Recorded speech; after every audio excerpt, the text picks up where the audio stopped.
Honorable President, distinguished heads of states and governments, distinguished Secretary General, esteemed delegates, I would like to salute you all with my most heartfelt emotions on behalf of my personal self and my nation. I would like to thank Ms. Espinosa for her successful work over the past year. I also wholeheartedly congratulate Mr. Mohammed Pandey, who has taken over the presidency of the General Assembly for the 74th session, and I hope and pray that the 74th session of the GA will bring peace and prosperity to the whole world and humanity. Esteemed delegates, our world today faces many challenges and pain resulting from injustice at a global scale. The great scholar of our civilization, Rumi, has once defined justice as the following, quote, sharing amongst the people the rights and obligations appropriately and allocating to them what they are entitled to. It is obvious that today neither the rights nor the responsibilities are shared appropriately. In the meantime, injustice generates instability, power struggles, crises, waste, and extravagance. Yet, the organization where we're gathered today was established in the aftermath of the Second World War with the eventual purpose of eradicating injustice. Indeed, the international community is gradually losing its ability to find lasting solutions to challenges such as terrorism, hunger, misery, and climate change, which all threaten our own future.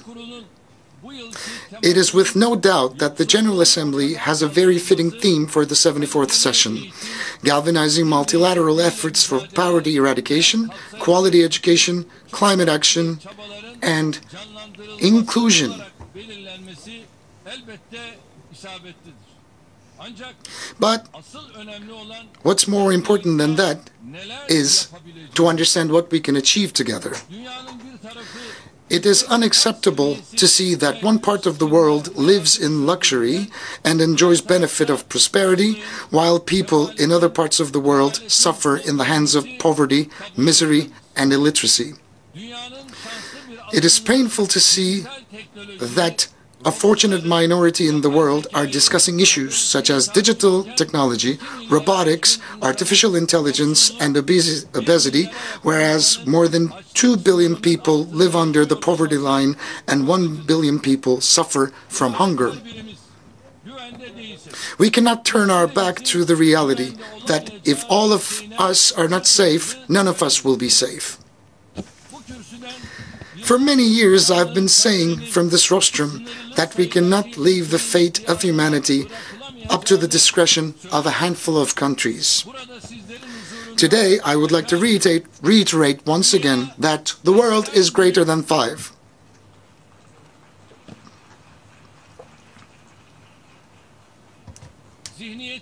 It is night time that we change our current mentality, our institutions, organizations, and rules. The inequality between nuclear states and non-nuclear states is alone enough to undermine global balances. It bothers us, like anyone else, that the weapons of mass destruction are used as leverage in every crisis instead of their total elimination. The possession of nuclear power should either be forbidden for all or permissible for everyone.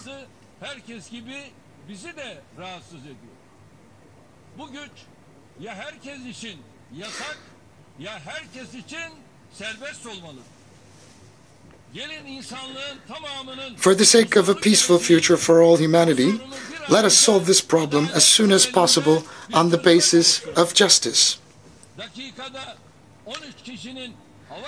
At a time when 13 people lose their lives due to air pollution every minute, and where global warming threatens our own future, we cannot remain indifferent in the face of such challenges.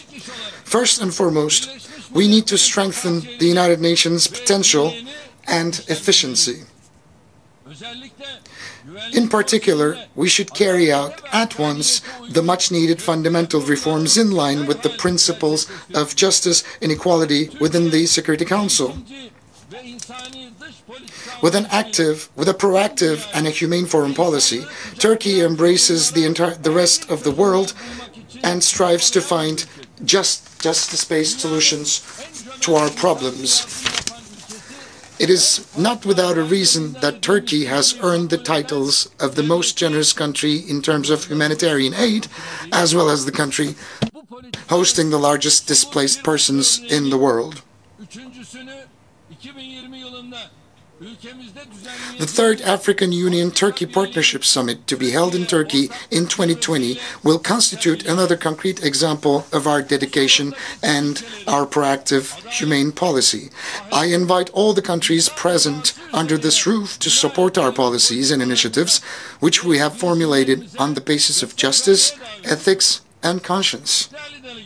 Esteemed delegates, today Syria has become a place that hurts the most collective conscience of humanity, and it has become a symbol of injustice.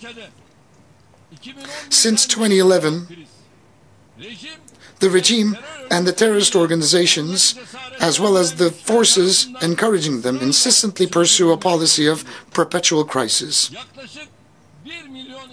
Almost 1 million people were killed and 12 million people were displaced, and half of that population were forced to live elsewhere. And the Syrian crisis has to be ended once and for all.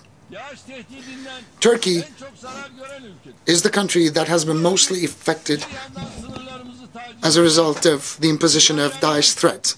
This terrorist organization has harassed our borders and targeted the very heart of our cities near the borders with suicide bombings, which have killed hundreds of Turkish citizens. Turkey is the country who has inflicted the first and the heaviest blow to the Daesh presence in Syria. With the Operation Euphrates Shield, we have neutralized approximately 3,500 Daesh terrorists, and we have paved the way to the collapse of this terrorist organization in Syria. We are also at the forefront of international efforts to identify terrorists and foreign fighters coming from all over the world to join Daesh through imposition of entry bans and deportations to and from our country.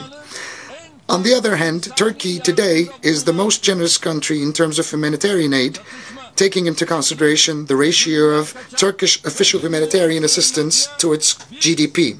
We are currently hosting 5 million refugees fleeing conflict, starvation, and persecution. In other words, there are more asylum seekers in Turkey than the total population of 29 states in the United States. 3.6 million asylum seekers in our country are mainly from Syria. I mean, the number of the Syrian brothers and sisters that we are currently hosting in our country well exceeds half of the total population of NYC. We've spent $40 million for the asylum seekers in the last 8 years. But have we received anything as Turkey? Let me tell you. From the EU, we have until so far received, not directly into our national budget, by the way, just through international organizations, which was allocated to Disaster Relief Agency of Turkey and the Turkish Red Crescent, not more than 3 billion euros. 365,000 of the asylum seekers who fled to our country safely returned to the areas we have secured in Syria, such as cities of Jarablus and elsewhere. Nearly half of Syrian refugees are under the age of 18. The number of the Syrian children born on our territory reached 500,000. We're not only providing accommodation to them, but also essential services such as education and healthcare. Unfortunately, The world and the international community is too quick to forget the survival journey that they have embarked upon, ending in the dark waters of the Mediterranean Sea, or against the security fences stretching along the borders that they're trying to flee. As you can see, this is the picture of baby Aylan that was beached, which was a long time ago, and it's been forgotten already. No, never forget that this can happen to you, because baby Aylans, there are many baby Aylans, there are thousands of millions of baby Aylans that we need to take measures for. This is a responsibility that we have to rise up to. Only within the first 8 months of this year, we have received 32,000 irregular migrants and saved them from drowning at sea. Also, during the first 8 months of this year, we have spent 58,000 irregular migrants back to their countries, excluding Syrians. And with those fleeing from other parts of the world, Turkey currently hosts 5 million oppressed and victimized people on its soil. Unfortunately, we were left alone in our selfless sacrifice towards asylum seekers. In Syria, there has been no genuine return to the regions controlled by the regime and the terrorist organizations such as PKK, YPG, and Daesh. The parts liberated and secured by Turkey are the only places that the Syrians could have returned to. Today, we face 3 important issues that we need to handle while we're trying to settle the humanitarian crisis in Syria. Number 1, the territorial integrity and the political unity of Syria. And in order for that to be possible, the Constitutional Committee is a very critical element, and it has to be operational in a very effective manner. The beginning of last week, we got together along with my Iranian and Russian counterparts in Ankara, and as a result of the Russian summit memorandum, we've managed to accomplish a significant majority of our targets. When we reach a permanent political solution in Syria, the territorial integrity will be restored once again. And the second important issue is the following. We need to do everything that is possible in order to prevent a possible massacre in the city of Idlib and an immigration influx consisting of 4 million individuals from Idlib. The agreement, the memorandum we reached in Russia, with Russia in Sochi, still remains valid despite some setbacks. Turkey cannot afford to bear another migration influx. That's why we expect all countries around the world to support Turkey's efforts to ensure security and stability in Idlib. Thirdly,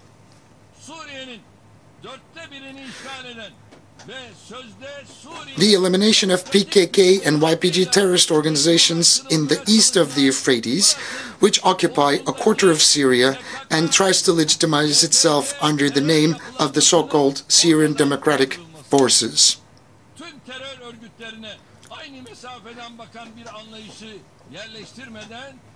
We will not be able to find a permanent solution to the Syrian conflict if we fail to handle all the terrorist organizations with the same perspective. Our talks with the United States with a view of establishing a safe zone in Syria continue. We intend to establish a peace corridor with a depth of 30 kilometers and a length of 480 kilometers in Syria and enable the settlement of 2 million Syrians there with the support of the international community. Here I'd like to show you a map briefing our plans. This is the border of Turkey that you can see, and below you can see the proposed safe zone. If this safe zone, the secure zone, can be declared, we can resettle confidently somewhere between 1 million to 2 million refugees. We can afford that opportunity. Whether the United States or the coalition forces, Russia, Iran, we can all together walk shoulder to shoulder, hand in hand. The refugees can be resettled through saving them from tent camps or container camps. we can take the steps that are necessary forward altogether. This is not a burden that we can bear exclusively as the Republic of Turkey. We need to take the necessary measures as soon as possible. If we could extend the depth of this region until Deir ez-Zor, Raqqa line, we can increase the number of Syrians up to 3 million who will return from Turkey, Europe, and other parts of the world to their motherland. We are very much resolute in the realizing of this program, and we are involved in the necessary preparations. We also lead a process for an international conference to be held with the participation of Lebanon, Iraq, and Jordan. We likewise attach a great significance to the prospective success of the Global Refugee Forum to be held in Geneva in December, co-chaired by Turkey. We are of the opinion that a donor conference can be organized under the leadership of the United Nations to support returns to safe areas. There is global need for effective implementation of the Global Compact for Migration and the Global Compact on Refugees adopted last year at the United Nations. If we succeed to establish an environment, a landscape of trust and stability on the basis of the principles of legitimacy and justice in Syria, we will also help neighboring Iraq relieve itself from her troubles related to both Daesh and PKK presence. I launch an appeal to the entire UN family from this hall to take initiatives as well as to support our ongoing efforts to stop the humanitarian crisis in Syria. Esteemed delegates, the Mediterranean basin, in addition to the tragedies triggered by the Syrian crisis, such as illegal migration, faces further problems due to developments in the Eastern Mediterranean. Despite negotiations of more than 5 decades, the Cyprus question has not yet been resolved due to the uncompromising position of the Greek Cypriots. The Greek Cypriot side pursues an inequitable and an unjust policy of imposition that refuses to share the political power and prosperity with the Turkish Cypriots. Turkey is the international treaty-based guarantor of the Turkish Cypriot people, with whom it has deep historical and cultural bonds. Similarly, Greece is a guarantor, and the UK is a guarantor. It is clear that those who claim to solve the Cyprus problem under the condition of zero security, zero guarantee, have ill intentions from the onset. As Turkey, we will continue our efforts until a solution that would guarantee the security and the preservation of the rights of the Turkish Cypriots is found. We believe that the energy resources in the Eastern Mediterranean constitute an important opportunity for cooperation if we all adopt a win-win approach. But unfortunately, despite our reasonable approach, some countries of the region, through unilateral steps, are trying to turn the issue of energy resources into a scope of conflict. In the Eastern Mediterranean, we are determined to protect the legitimate rights and interests of both Turkey and the Turkish Cypriots until the very end. We will continue to be open-minded about proposals based on cooperation and equitable sharing. Another critical area of the Mediterranean is Libya, and we endeavor to ensure security and stability in the country through the establishment of a democratic administration based on the free will of people. The political and economic empowerment of Libya will be providing a relief for both North Africa and Europe. The solution in this country can be explored by only respecting the choices and the free will of the Libyan people. Interventions in Yemen and Qatar have had serious consequences from a both humanitarian and economic point of view. We should all seek an immediate settlement of the disputes in the region that re-emerged due to the attacks on oil production facilities. Journalist Jamal Khashoggi, who was brutally slaughtered last year,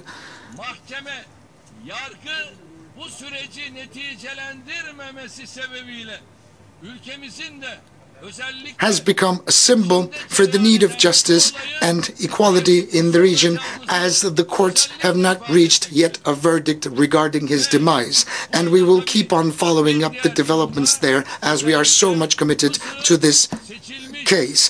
And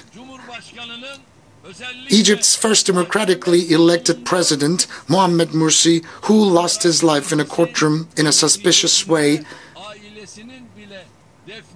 is another issue that we're heavily invested in, and his family was not allowed to bury him properly. It's a bleeding wound in our hearts.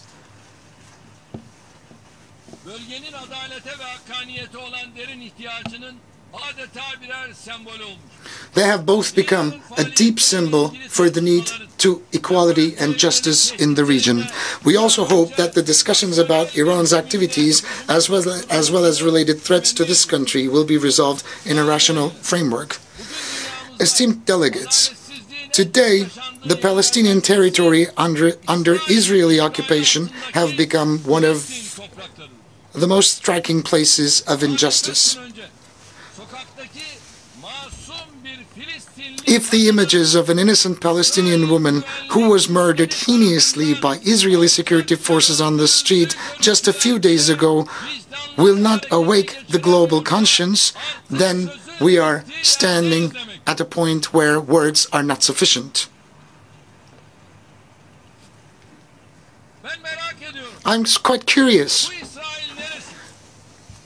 What about this map of Israel? Where is Israel? Where does the land of Israel begin and end? Look at this map. Where was Israel in 1947? And where is Israel now? Especially between the years 1949 and 1967. Where was Israel and where is Israel now? Look. This is 1947, the land of Palestine.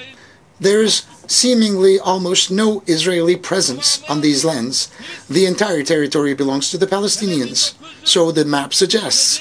But the year 1947, the distribution plan takes place, gets ratified, Palestinian lands start shrinking, and Israel starts expanding. And from 1947 to 1967, Israel is still expanding, Palestine is still shrinking. And today, the current situation, there is seemingly no Palestinian presence. The entire land belongs to Israel. But would it suffice Israel? No. Israel is still willing to take over the remaining of the land, but what about the United Nations Security Council? What about the United Nations? And what about the resolutions therein? Are those resolutions being activated? Are they being implemented and enforced? No. So we have to ask ourselves, what does the UN serve? Under this roof, we are producing resolutions without any effect. So when do you think, or where do you think justice can prevail? This is our main suffering. This is where the pain is coming from. The current Israeli government and the administration, right next to these murders and atrocities, is busy with intervening and attacking the historical legal status of Jerusalem and holy sacred lands and artifacts. As Turkey, we have a very clear stance on this issue. The immediate establishment of an independent Palestinian state with homogeneous territories on the basis of the 1967 borders with East Jerusalem as its capital is the only solution.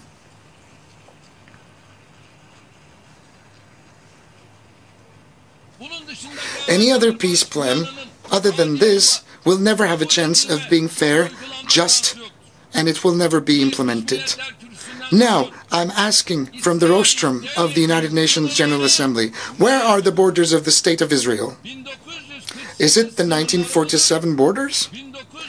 The 1967 borders? Or is there another border that we need to know of? How can the Golan Heights and the West Bank settlements be seized, just like other occupied Palestinian territories, before the eyes of the world, if they still are not within the official borders of this state? Is the aim of the initiative, promoted as the deal of the century, to entirely eliminate the presence of the state and the people of Palestine? Do you want another bloodshed?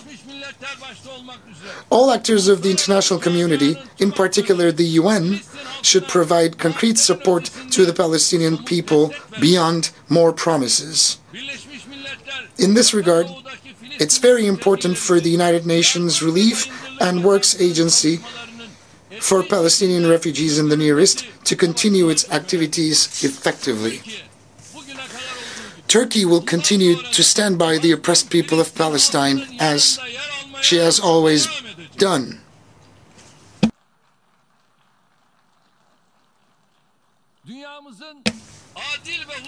It is also very important for a fair and a peaceful future that the South Caucasus ceases to be one of the areas of conflict and tension in the world. It is unacceptable that Nagorno-Karabakh and its surrounding areas, which are the Azerbaijani territories, are still occupied despite all of the resolutions adopted. One of the problems to which the international community fails to devote enough attention is the Kashmiri conflict, awaiting a solution for 72 years. The stability and prosperity of South Asia cannot be separated from the Kashmiri issue.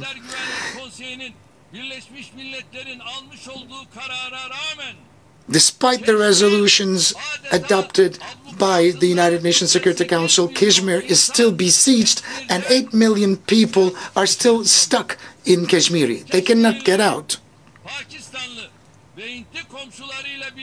In order for the Kashmiri people to look towards a safe future with their Pakistani and Indian neighbors, it is imperative to solve this problem through dialogue on the basis of justice and equality, instead of conflict.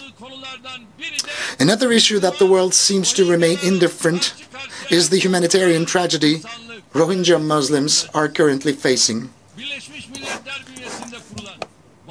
The Independent Commission of Inquiry established under the United Nations has recorded the existence of a genocidal intent behind the events perpetrated in Myanmar's Rakhine State.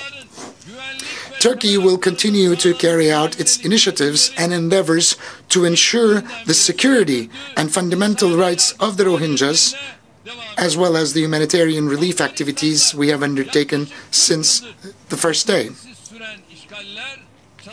The invasions, the conflicts, and terrorist activities that continued in an uninterrupted fashion for almost 4 decades in Afghanistan have led to significant challenges at a global level.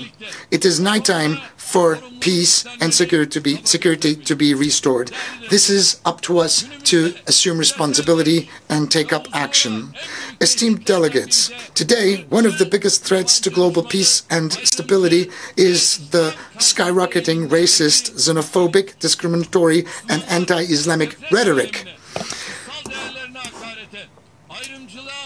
Muslims are ranking #1 who are the subjects of hate speech, discrimination, and defamation against their sacred values.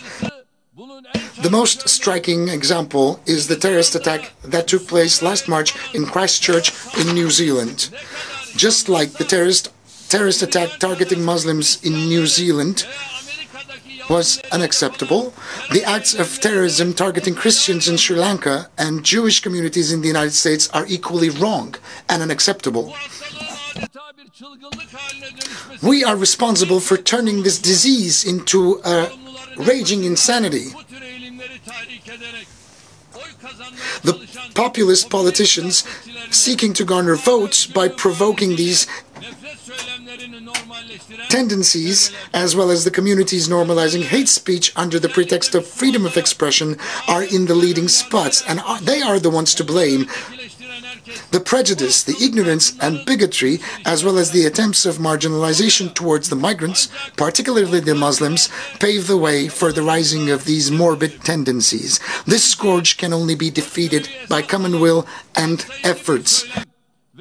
It is our fundamental duty as statesmen and stateswomen to adopt an inclusive and tolerant public rhetoric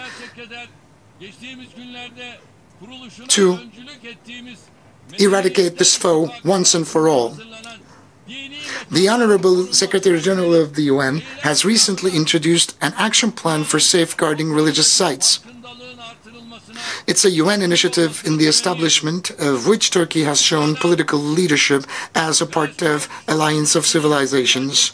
We hope that this action plan will help raise awareness on this issue, and I hereby request the designation of March the 15th by the United Nations as the day when the Christchurch attack was carried out to become the International Day for Solidarity Against Islamophobia. I also invite the Islamic world to start a thorough assessment of all the issues, particularly the Sunni-Shia divide, which have provided so far the ground for its internal conflicts, as well, which served as political instruments for power struggles, and settle the disputes once and for all. Turkey is a rightful successor to the collective heritage of both Eastern and Western civilizations due to our geographical location at the center of the ancient world. Therefore, we are obliged to take necessary steps forward and assume responsibility and rise up to the occasion. We continue to fulfill our responsibilities towards humanity as we are deeply affected, indirectly or directly, as a result of crises that besiege our region. A United Nations, and in particular a Security Council reformed on the basis of justice, moral values and conscience will provide hope and aspiration to humanity once again. Turkey stands ready to support all of the endeavors and initiatives in that regard. With this understanding, we are willing to assume the presidency of the 75th United Nations General Assembly. Therefore, we have nominated for this important post Ambassador Volkan Bozkır, former Minister of European Union and current Chairman of the Foreign Affairs Committee of the Grand National Assembly of Turkey. We have full confidence that Mr. Bozkır, a seasoned diplomat and politician, will shoulder this responsibility very successfully. I believe you will not spare your support to him. Istanbul, the biggest city in Turkey, currently hosts various UN regional agencies, and we would like to turn Istanbul into a bigger regional and a global hub for the United Nations.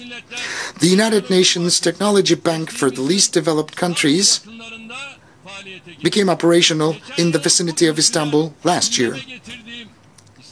We also appreciate the positive and encouraging reactions we have received in return for our proposal to host a United Nations Youth Center in Istanbul, which I have announced last year from this very rostrum. The members to the UN Group of Friends of Mediation that we co-chair have reached 59. We have carried this UN initiative into the Organization for Security and Cooperation in Europe and the Organization of Islamic Cooperation. I believe that it is within our reach to find fair, equitable, and conscientious solutions to all of the global challenges that we face. And I would like to conclude my remarks with the following wishes: freedom for all, peace for all, prosperity for all, justice for all, a peaceful and a safe future for all. I wish the work of the 74th session of the UNGA to be successful. I greet you all with my most heartfelt emotions, with love and respect on behalf of my people. Thank you.